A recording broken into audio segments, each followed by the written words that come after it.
next inductee is Leo Seitz, class of 1962, LCHS.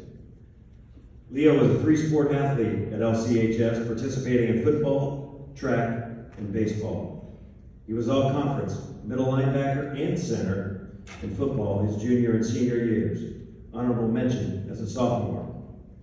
The Tigers team captain his senior season, Seitz averaged 16 tackles per game from his middle linebacker position. Leo threw the shot put for the Tigers track and field team all 4 years. He was also the catcher for the orange and black baseball squad for 4 years. Seitz was a believer in weightlifting to make him a better athlete. He helped Hall of Fame coach Pat O'Neill set up the first weightlifting program here at Lawrenceburg. He was so well versed in lifting, he taught his fellow Tigers the proper techniques. Weightlifting is still an integral part of not only Tiger football, but of all sports today, as evidenced by our outstanding weight room here at LHS. Leo continued his academic and athletic career at Ball State University from 1962 to 1965. A 4-year starter in football for the Cardinals, Leo was inducted into the Ball State Athletic Hall of Fame in 2014. Woo! Seitz also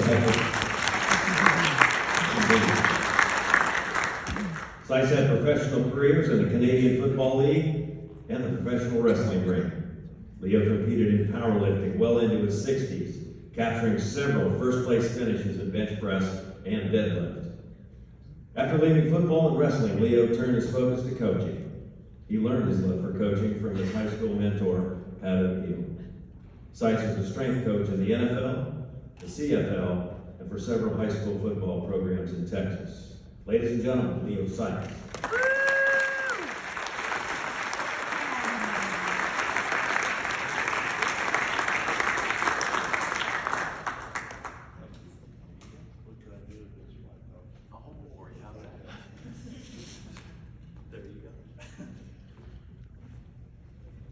Hi, everybody.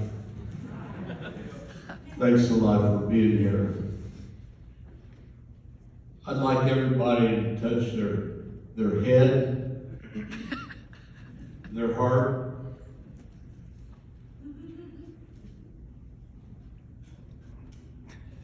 and your mouth. Okay. Head, heart, and mouth.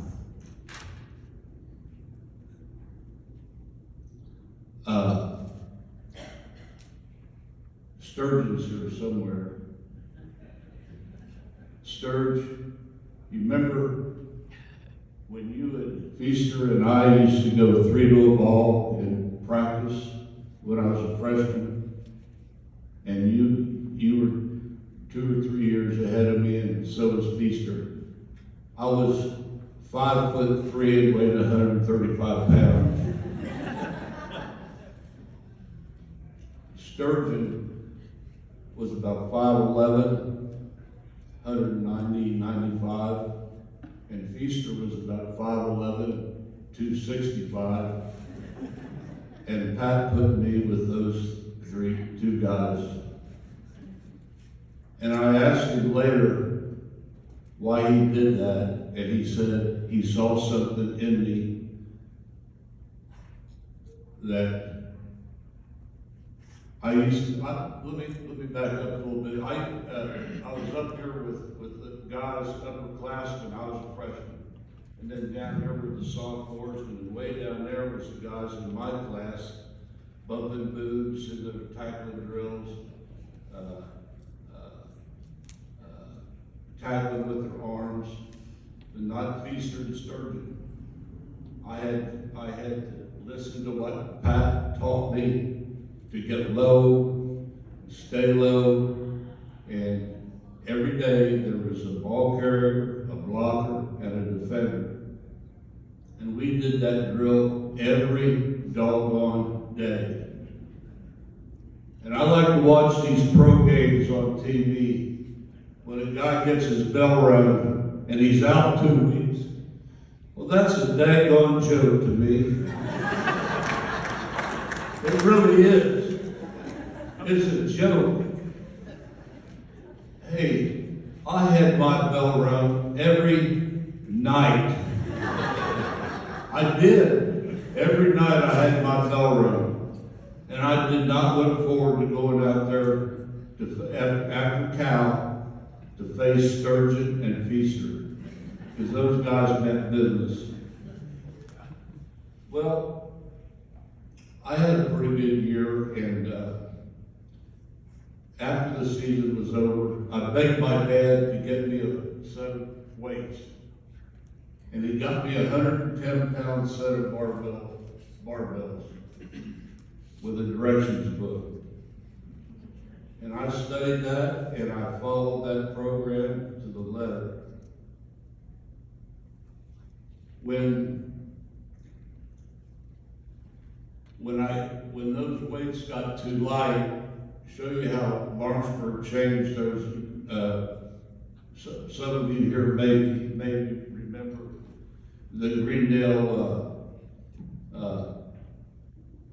medical deal over there by Kansas Street, where they welded and made stuff.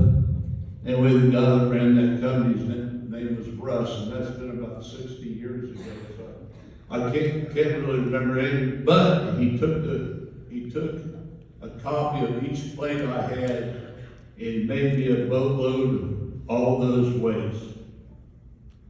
And a guy named Bobby Laurie, who I love like a brother, who's passed away, who was the hardest runner that you can imagine. He wasn't as hard as Sturgeon, but he wasn't as old, and he wasn't as mature. But we combined our weights in his basement, and we worked out, we followed the programs, and then I kind of advanced in that weight training and through reading magazines and whatnot. And I started experimenting with things that actually worked for me. Anyway, I worked my tail off. When I showed up as a sophomore, I was now weighing 165 from 135. And then my senior year in high school, I had a hard time eating. My dad was diagnosed with terminal cancer.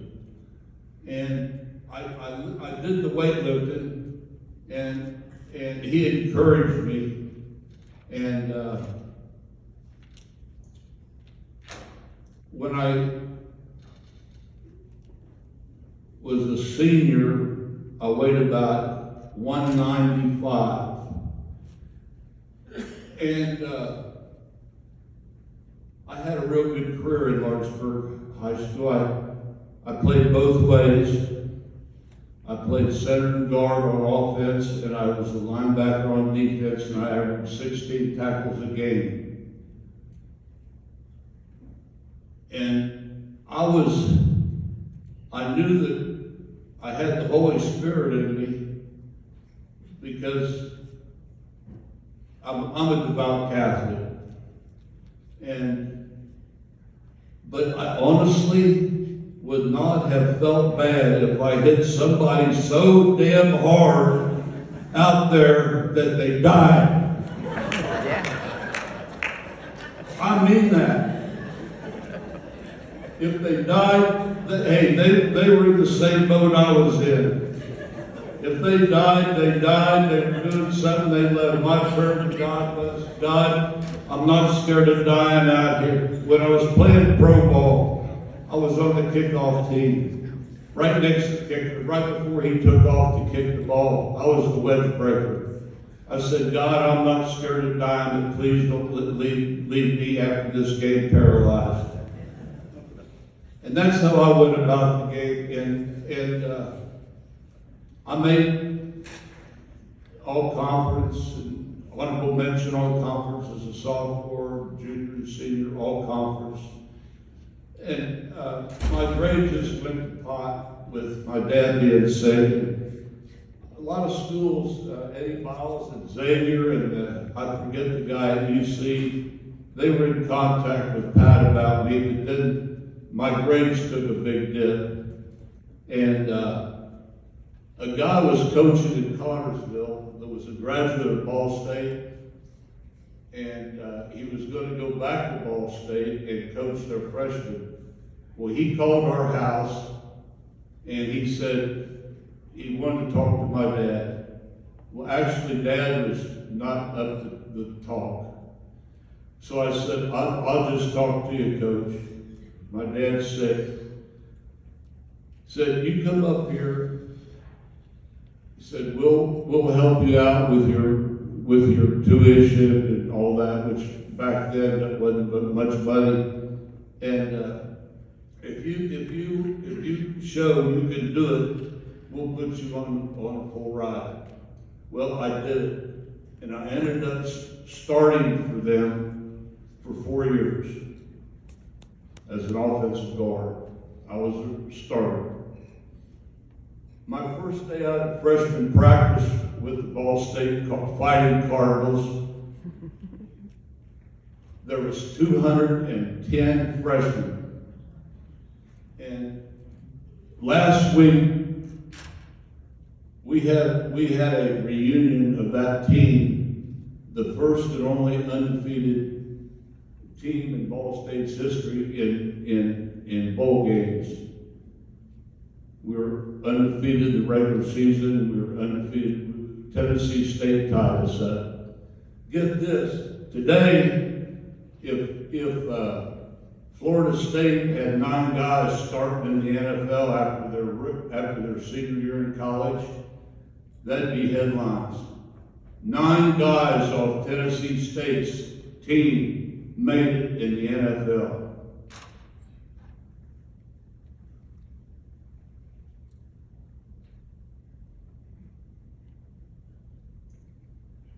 I went ahead and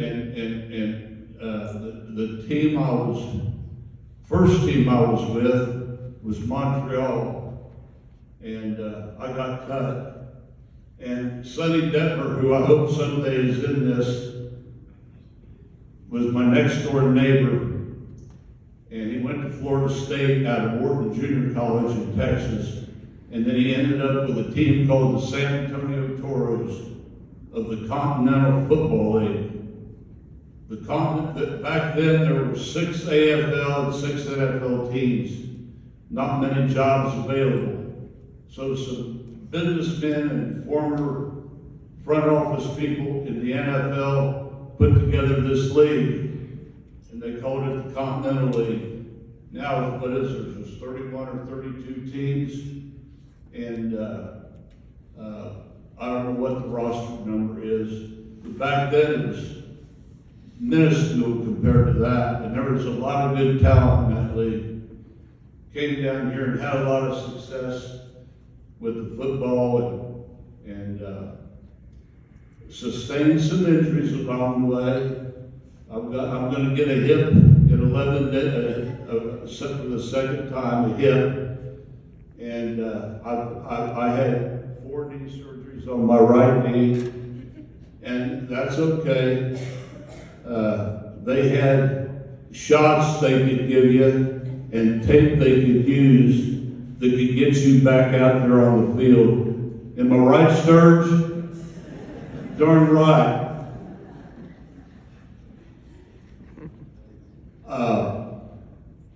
Anyway, to me, this honor of being Lawrenceburg High School Hall of Fame, I'm in the Ball State University Hall of Fame, put in there in 2014. This means more to me than that. I'll tell you why.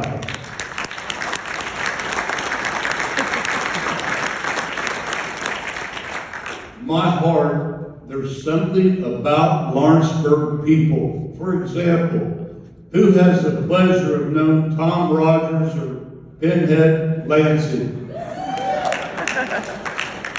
Now that's Lawrenceburg people right there. That's Lawrenceburg people. I'm a Lawrenceburg boy. Sturgeon's a Lawrenceburg boy. And he's traveling all over the country. I got into the wrestling promoter in San Antonio, took 5 of us guys off the Toros and put us into the wrestling business. He was an all Big Ten, all Big Eight wrestling champion heavyweight at Kansas State. He played the Canadian League and he got into the wrestling business and he started us up. Little funny story, Blanchard was training me for a whole year. He trained the other guys too. He had everything set up in his house, ring, everything. And after a year of doing that, in the off season and whatnot, he said, Leo, I want you to know that wrestling is show business. I said, well, why did you spend a year beating the shit out of me? He said, because I could. That's what he said.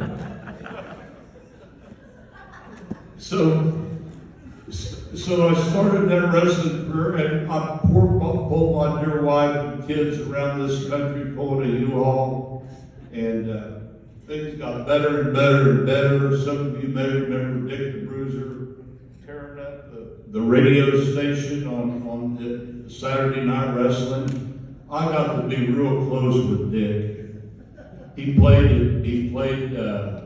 from Lafayette, Indiana, and he played at Purdue, and then he played at University of Reno, and he was the sweetest, nicest person, and took me under his wing because he liked the style that I used. It was similar to his style. And anyway, I met my wife, and we settled down, and I got into coaching, and I was in the pros for a couple of teams. I was with the Patriots from 85 to 89 as a strength coach, assistant strength coach, and I was assistant line coach and strength coach in the Canadian Football League. And the rest of the time, I got into high school coaching with Sonny Detmer, who got me down here to start with because he told them I was available, and they called me, and I said, yeah, what time do you want me there? And they told me, and I came and I went. But anyway, I don't know if I've made any sense here tonight. I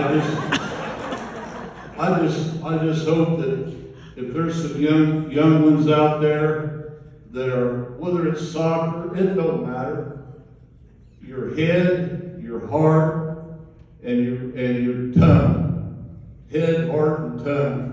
We've all got the Holy Spirit within us, and He'll help us. We've got to have faith, but He will help us. He helped me. My gosh, some games players in Giantstown. I was 240. I went from my freshman year in high school, 135, to my sophomore year in college, I weighed 235. During spring training, the pro coaches like to come out and watch the colleges play. Well, the Steelers and the Lions were watching our spring training one day, and I was walking off the field, and a guy named Bill Daddio that worked with the Steelers, he was a scout and ex-player, and so on and so forth. Nice guy. And he put his hand on my shoulder and he said, kid, if you were 5'10", you could play in the league. He said, you're as good as any lineman in the Midwest. He said, but I can't go back to Pittsburgh and tell them we're going to draft a 5'10" guard out of Ball State. That's when I started thinking Continental League.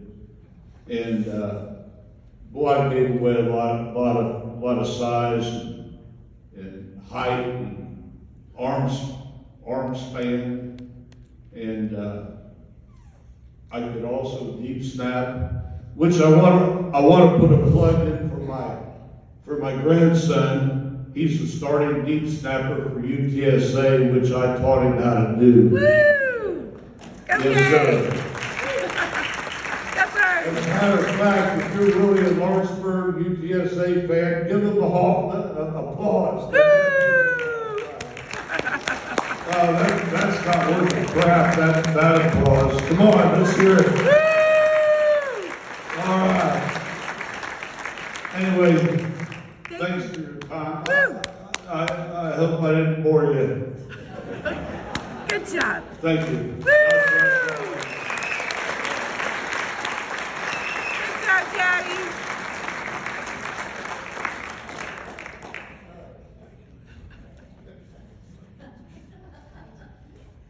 How do you follow that?